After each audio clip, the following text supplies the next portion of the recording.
Hi everyone, it's Lindsay. Welcome back to another video. Today it's going to be a long one because we are talking all about ink blending through stencils. This is great for beginners and I'll share why with you in just a moment.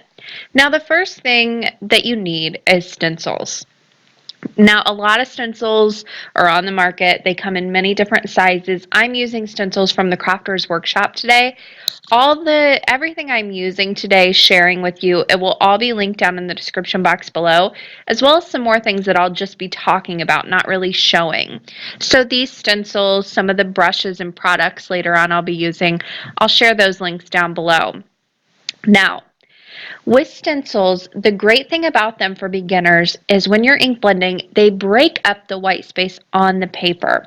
So if you're just starting out and you're learning about ink blending and it's not working out for you, try it through a stencil first. This is really going to help you whenever you're making that blend. It breaks up the colors, breaks up that white space, and it's just not so intimidating.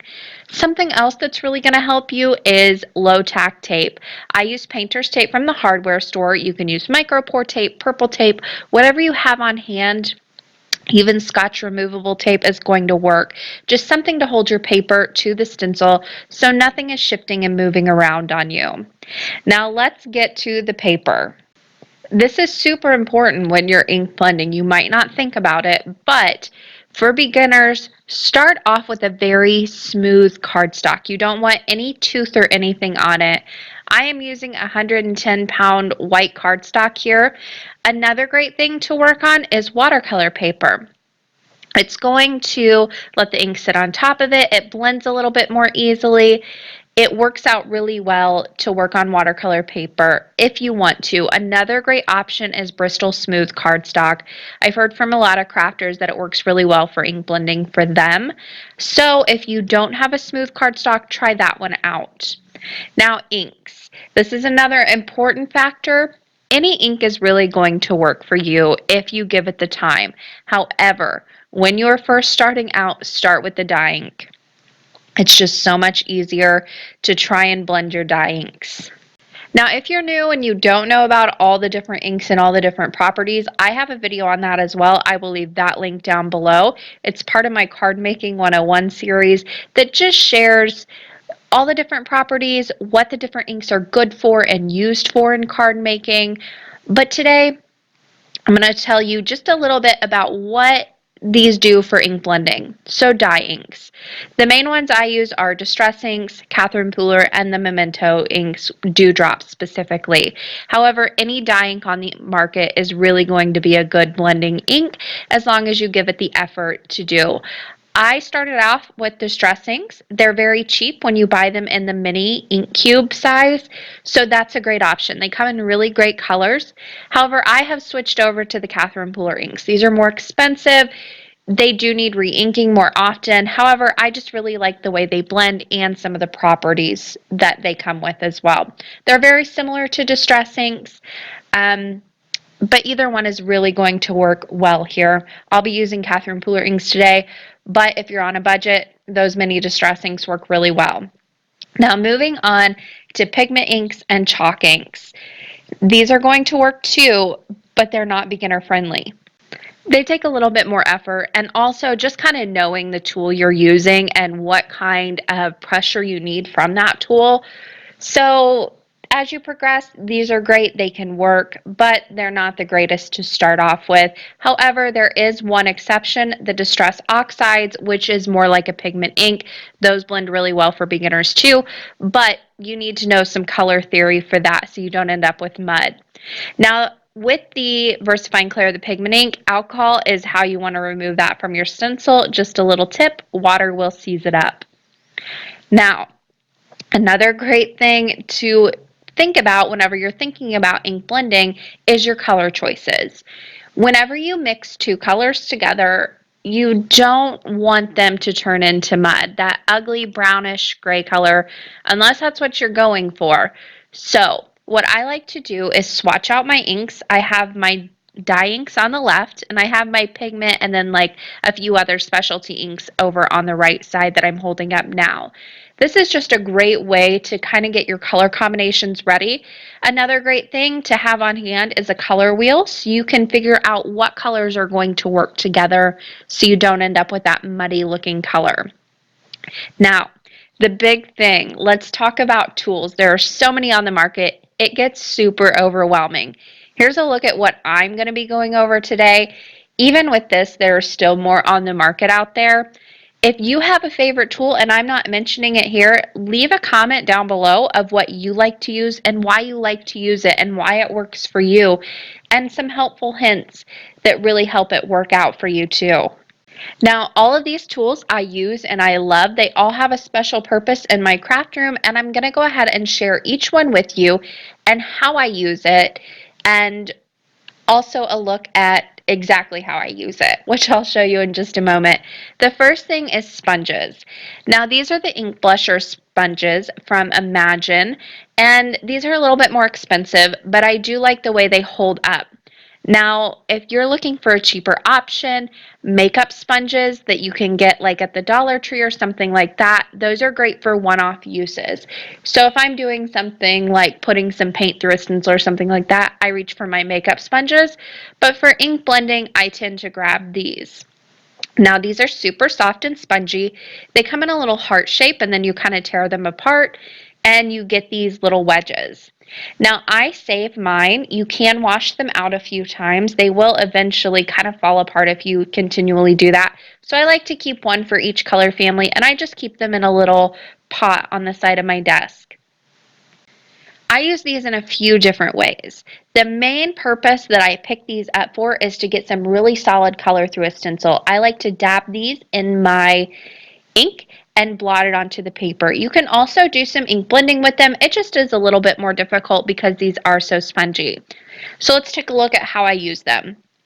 For all of my examples here, I'm using this stencil from the Crafters Workshop, and I'll be working on plain white cardstock. It's 110 pounds. I'll leave what I use linked down below. I'll also be using the Catherine Pooler Icing on the Cake ink, which is a nice dark brown ink. So you get the same effect, or you get the same look for each one of these examples and how I use them. Now for the sponge, I take the tip of it and I smush it in my fingers between my pointer and my thumb, and then I start pouncing it in the ink pad. I bring it over to the paper and I do one of two things. I either pounce it through the stencil or I rub in a circular motion. So you really don't want to go back and forth with these. It's more in that circular motion, or you're going to tear it up with your stencil. Now, you get texture on the right side where you're doing pouncing. You still get those sponge marks. On the left, you're going to get more of a smooth result. The left side, it's going to tear up your sponge much quicker. So if you're looking to use a sponge, just use it for pouncing, unless it's just a really quick fill-in, because they can get torn up so quickly. Now moving on, let's talk about daubers. I've got two sizes here. I've got the jumbo and also the finger daubers. They both have their place. I love them both, but let's take a look at them first. So here's a look at each one. You can see the jumbo is much bigger than the little finger dauber. It's quite a bit bigger, and it is also a different color. So you've got the gray sponge on the left, you've got more of a creamy on the right, and it's going to work differently for their uses. Now, I wanted to give you kind of a reference point of how big these were, so I grabbed a quarter just so you could see how big each one really were. I have a problem with imagining size when I'm watching videos, so there's a nice reference point for you so you can see how big each one really is. Now, whenever you're using these, there are holes on the bottom. So you can see here, you can stick your two fingers right inside, and then that is how you use the jumbo dauber. You can pounce or you can rub, and then for the finger dauber, you just stick one finger in there, and that gives you really great control with these, which I absolutely love. These are a little bit more pricey than your sponges. However, these again can be used over and over again. I like to keep a color family for each one. Now, with the finger daubers, I keep a color family for each one, like I said. However, with the jumbo daubers, you can actually wash them out a few times.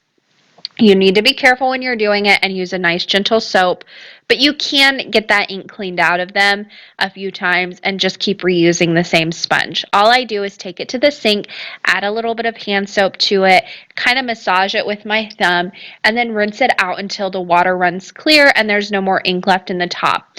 Now, if you're using this with dye inks, it might stain a little bit. That's okay, but if you want to use them with something like a paint or something like that, just know that these can be rinsed out. There you can see I use this one with paint. It has a little bit of paint left over on it, but it still works just the same. Now these have a dome top on them with the sponge, which is great for not getting any harsh lines when you're blending. I do want to mention that I keep these in a little cup on the side of my desk. Like I said, I don't rinse them out very often, and I just keep one for a color family since they are a little bit more pricey. Now with the jumbo daubers, these are great for really soft ink blending. You can get some really great control because you're using your fingers to kind of really feel the amount of pressure you're putting on. So I use these for, especially if I'm doing like right in the center of my cardstock, some really light blending and fading them out. These jumbo daubers don't really tear up with the stencil at all like some of the other sponges I use do. So again, these are great for that middle of the cardstock, really getting the right amount of pressure with the ink blending. You can also do some pouncing with it to get some really intense color, and it also gives you a little bit of texture as well. So 2 different ways to use your jumbo dauber there.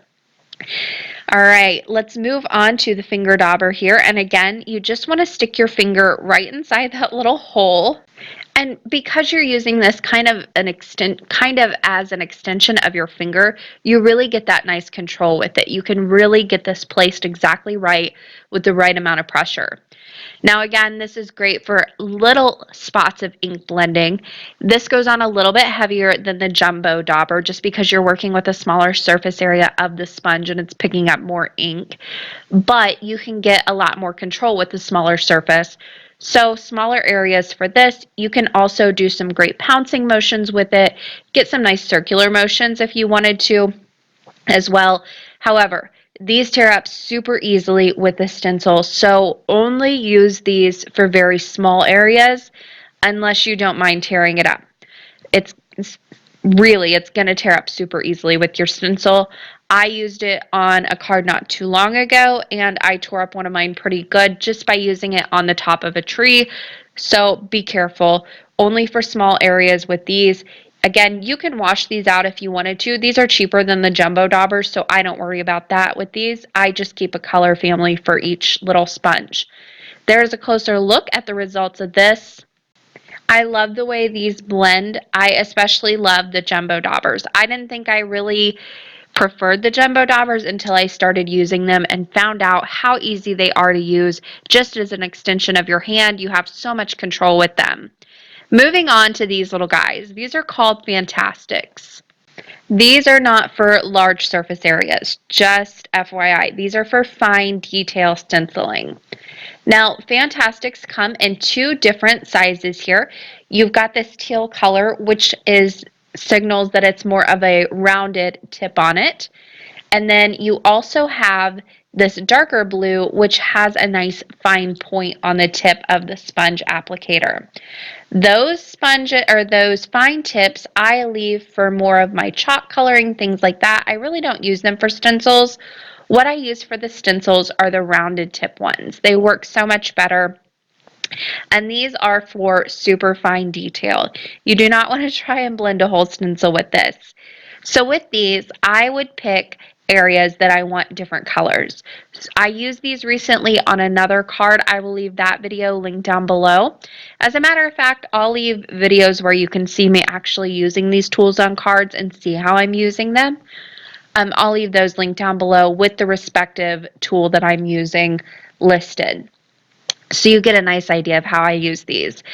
But with the Fantasticks, what I like to do with them is if I have maybe a center of a flower that I want a certain color, I'll use these to just color the center of the flower.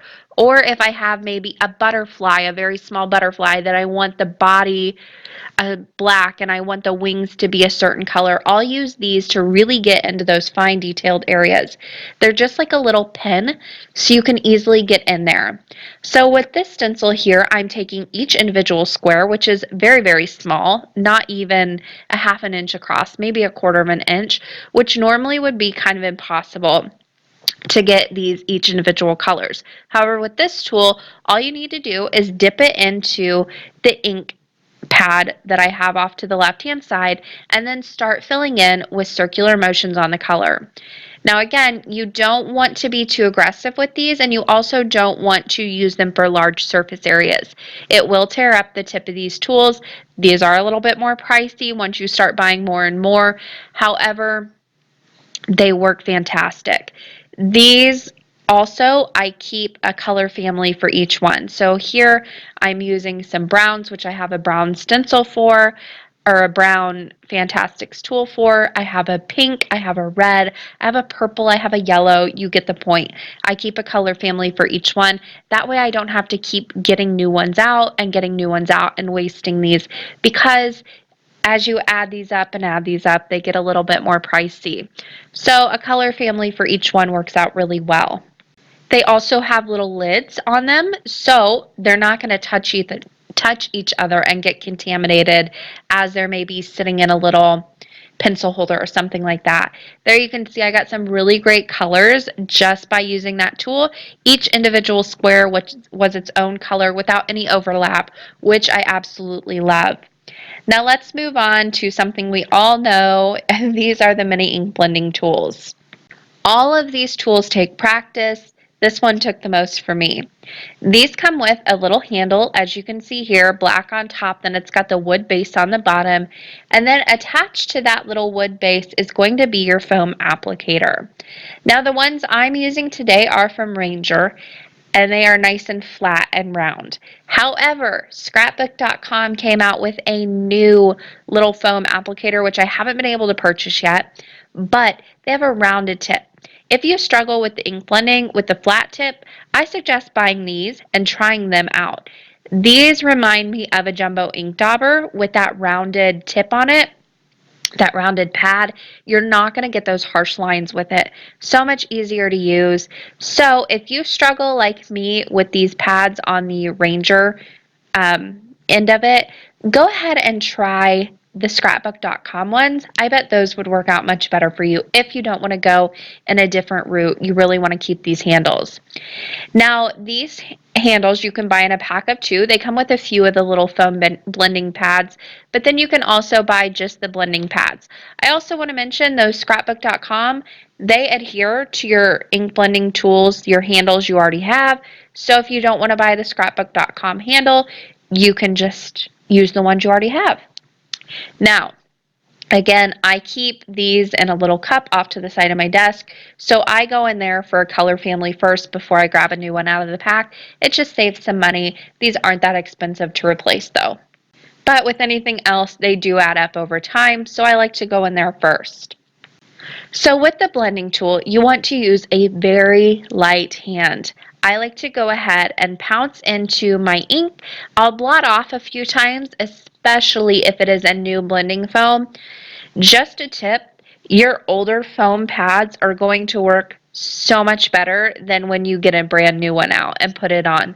I don't know why. I guess because it's already loaded up with ink, it's kind of broken down a little bit, but it's going to give you a better blend than whenever you're going in with a new one. So I like to go ahead when I have a new one, kind of prep it off to the side, load it up with ink, sponge it off a few times, and really get that ink kind of embedded in the foam. And then I start off the edge of the paper. You can also start in the center, but you need to use a really light hand and build it up. It's all about starting with a very light and building up those layers to the darker you want them. Again, it just takes practice. Now my next tool are the clarity brushes. I'm using the clarity brushes today. However, I believe scrapbook.com also has brushes that are similar to this. These are a great tool to have on hand. They are a little bit more expensive, but I cannot get a softer blend with any other tool than I get with these. These are kind of just the greatest tool to do like a really soft sky, or if you just want the lightest of ink blending, this is what I reach for. These have a learning curve. I will leave a lady's YouTube link down below. She's kind of the master with these. Barbara Gray, she has some really great tips on how to use these as well as a ton of techniques over on her channel. I'll leave that link down below. Now, another thing that I use before these is actually kind of like a hardware tool. It's for brushing out cobwebs, dust, that kind of thing from wiring. I stole it from my husband, but it works really great. So if you have one of these lying around your house, try it out. It might work for you for that really soft ink blending, especially if you don't want to spend the money on a whole pack and you just want it for maybe like 1 or 2 cards. So with the brushes, I like to dip them in the ink pad and just use circular or swiping motions to bring that through the stencil. Again, this is going to go on so light, it's going to look like nothing's transferring onto the cardstock. I promise it is. This is one of those ones, if you want a dark, really dark, intense background, this isn't going to be the tool to use. This is for those really light backgrounds. But I like to start either off the edge. You can start in the center as well with these. It really is not going to hurt to start in the edge with these, but I wanted to show you how nice you could blend these out into almost nothing. Now I like to go ahead and use those circular and swiping motions. I like to start where I want the color the darkest and then feather it out as I go more, add more layers on top of this. Now again, you just want to keep layering and layering and layering this up until you get the nice darkest color that you want. And then I'll go ahead and pull the stencil off and look at that. I absolutely adore the way these blend. I can't get a nicer, softer blend than I do with these. They take some time though, and they do have a little bit of a learning curve, especially if you're used to using like the mini ink blending tool. So they take some practice, but well worth the effort. Now moving on to my newest tool, but also my favorite. These are the makeup blending brushes. You can buy these from a ton of stamp companies now. Tailored Expressions has them, Picket Fence Studio has them. I bought mine from Amazon. Some people don't like that. It is what it is. That's where I bought them. I'm not going to say that I bought them from other places and give you a false link just to get more money. I bought mine from Amazon. They're super cheap, and I got pretty much the same set that Picket Fence Studio has. This came in a set of 9 brushes. I have done a review on these. I will leave that link down below as well so you can see my initial thoughts on these. They haven't changed.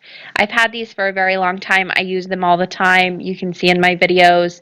And none of my hairs have fallen out yet. Maybe one. I think I had one hair fall out once. And I've washed them a bunch of times too. Anyway, moving on. I normally reach for this set of 5 right here. Those are the ones I reach for the most often. However, those ones on the right, those itty bitty little micro brushes, those work amazing for fine detail. So like where I would have used the Fantasticks tool before or my finger daubers, I reach for these now just because I can get such fine detail with them. Now, I wouldn't have been able to do like the itty bitty squares like I did with the Fantasticks tool and get that dark of a color or stay within those lines like I did. However, if you're doing ink blending with the smaller areas, those small brushes work really well for that fine detail blending. Now moving on with these work great on the edge of the cardstock, starting off on the edge. They also work great in the center of the cardstock and feathering out. You don't get as light of a blend unless you're super light-handed like you do with the clarity brushes. Even so, I still reach for my clarity brushes for that super light blend, but these do a great job of starting off either. You can start off either very small and build up the color. You can also get some very vibrant colors with these, which you'll see later on in the video. I think it's always good to remember that you can always add more ink, but once the ink is on the paper, you can't take it away. It's kind of like a haircut. So once the hair is cut, it's going to grow back, but you can't glue it back on. Once it's gone, it's gone. Once the ink is on the paper, it's on there. You can't take it back. You either deal with it or you start over. So just remember that. Now, I went ahead and showed you how I blended with the larger ones. These fine detail ones work really great. The little circle brushes, I just use in a circular motion. You can see I got a really great blend with that. With these little kind of look like toothbrush ones, those are more for like flower stems. If I'm doing some really straight blending, they work great for that. Those really fine straight areas. Then I just go back and forth with them straight up and down, and it works great for blending that way too. So a lot of different ways you can use this set of 9 brushes to really get some great blending. Here's a look at how that ended up. You can see you can start off the edge of the paper, start on the edge of the paper, use a light hand, use those circular motions whenever you're going about doing this. Super, super easy to do. These do have a little bit of a learning curve.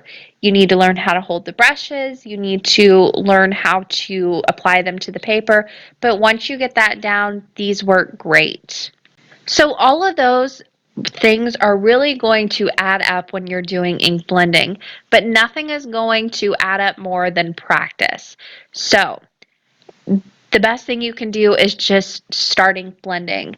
Really go in, figure out what tool works best for you, what paper works best for you, what inks you like best, those kind of things. And again, start off blending through a stencil. You know, even if you're practicing on regular cardstock, without the stencil, whenever you go to make your cards and you're just not happy with your ink blending yet, go through a stencil. It's going to look 100 times better just by breaking up the colors with that white space from the stencil. I can't tell you how much this has helped me, and practicing through a stencil as well. It really helps hide the mistakes and so much more. Now for this card, this background, I am going to go ahead and use that stencil from the Crafters Workshop that I've been using on all my examples, and I've chosen 3 colors. I chose a pinky color, a yellow color, and a blue color. I'll go ahead and start ink blending onto the cardstock. Whenever I'm doing large backgrounds like this, I like to start on the edge, and I'm always working between 2 colors. So here I started off with the pink, then I moved to the yellow, and I'm going to work back and forth between those 2 until I get the blend I want between them. Once I have the blend between those how I want it, I'll go ahead and start pulling that yellow down even further until I get it most of the way down the card panel that I want it. Now I want to keep that last edge there very, very light because I'm going to start layering up blue over it too.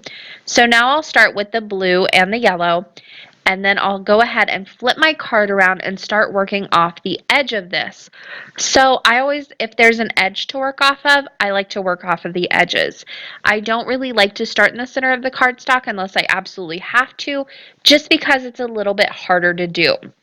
You have to be a little bit more careful with how much color you're laying down. So if you have the option, always go off the edge of the cardstock. So I flip this around. I'll go ahead and start off on the edge on the bottom and just start bringing that blue up towards the yellow. And again, just layering up that color, really blending it down, really using my brush to move that ink around. As I'm doing this, I'll go ahead and start to bring in some yellow now. Once I get the blue up to touching the yellow, then I'll start bringing in the yellow to start blending between the blue and the yellow. Again, always blending between those 2 colors really helps so much, and it just keeps everything kind of neat and tidy. I don't have a million different ink pads out on my desk, so that just helps me to keep from like maybe dipping in my blue ink pad to the yellow ink pad accidentally or whatever. It just helps keep everything a little bit more organized. Now, once I'm happy with that blend, I can take off the stencil and I have a completely ink blended background ready to go. Now, this isn't the most perfect ink blend, but it looks really great because I've broken up that area with some white space. So there's a closer look at the ink blend on the background itself. To finish this card off, I used a die from Altenew. I layered it up several times with some white cardstock, added a craft die cut on the very front, attached a happy birthday banner. That stamp is from the Stamp Market. And I finally finished this card off with some jewels from Cat Scrappiness. Super simple. I really wanted that focal point to be the fun ink blended background so you could get a nice look at it. Moving on to this stencil that I'll be using today from the Crafters Workshop. Now this one is a little bit, you're going to have more white space with this one, and with this I wanted to share with you how I start with ink blending in the center of the cardstock. So I always like to find an edge to blend off of. However, with this one, it's just not going to work out that way. I want to go in a circular motion and I want to do a rainbow. Here is a look at the ink I'll be using, and instead of brushes, I will be using my jumbo daubers for this. I find that with these I have a little bit more control. So when I'm starting in the center of a cardstock, I like to pull these out when I really want that light blend, but I also want to really control where my ink is going. So you can get a nice soft blend with the clarity brushes, but I don't have enough control with those yet to know exactly where I want the ink to end up and stop with those. So these are just, it's all going to be about where you want the ink, what you want to do with the ink, and what you feel like you have the best results with. So again, it's going to be about practicing and experimenting with all the different tools that you have on hand, and the inks and the papers. Everything plays a huge part whenever you're doing ink blending. Now, whenever I'm ink blending, I like to tape my paper to the back of the stencil. So I just flip the stencil over, tape it on the back. That way I don't have any ink lines, and I don't have to start with a panel larger than I want it to end up to cut off those tape marks. It just helps me out a lot, and it saves me from a lot of waste. Now, even though I'm working with a different tool now, and I'm working starting in the center of my paper with that very light hand and working my way out towards the edges, I still am working between two colors all the time. So I started off with my pink in the very center with a very light hand. Then I moved to my orange. I went in between my pink and my orange until I got the blend that I wanted. Now I'm moving on to my yellow. I'll get that initial color laid down, and then I'll come back in with my orange and blend that into the yellow and blend between the orange and the yellow until I'm happy with the color blend that I'm getting. Now this is a little bit easier because I'm working through that stencil. I'm breaking up my colors. If you're working on a large piece of paper, just really take your time, really go in with that blend, and just keep blending. I promise you it will blend together as long as you're using the right colors to blend together. So once I'm happy with the blend between the yellow and the orange, I'll go ahead and put the orange away and grab out my green and start working between the yellow and the green. Keeping those two colors on my desk, again, just really helps keep me organized, keep my desk free of a lot of clutter, and it just helps my brain not get so confused and dip in a different ink color, and then I go in with the purple ink where it should have been green, and then I've got to start all over. So it just helps me keep organized and stay focused on the two colors that I'm using now and not get confused. Now, I'll go dip back in the yellow, and then once I'm happy between the yellow and the green, I can go ahead and bring in a new color, which is my blue. Now, once I bring in that new color, I like to go ahead and dip in. I have an extra sheet of cardstock or a piece of paper off to the side, and I tap off a little bit of that extra ink. When you dip in, sometimes you can get a little bit too much ink. You can get maybe a splotch here that you didn't want. So tapping off on that extra sheet of paper just really helps ensure that you're going to get a nice soft color when you bring it over to your paper. Especially when you're doing a rainbow or you're doing a lot of colors, you don't want to start off with a really super intense color, because then if you get a splotch or something, you're going to have to build up the color even more over that. And if it's so dark to begin with, you might not be able to get it off. So start with light colors, blot it off on an extra sheet of paper off to the side, and then bring it over to your paper and start blending.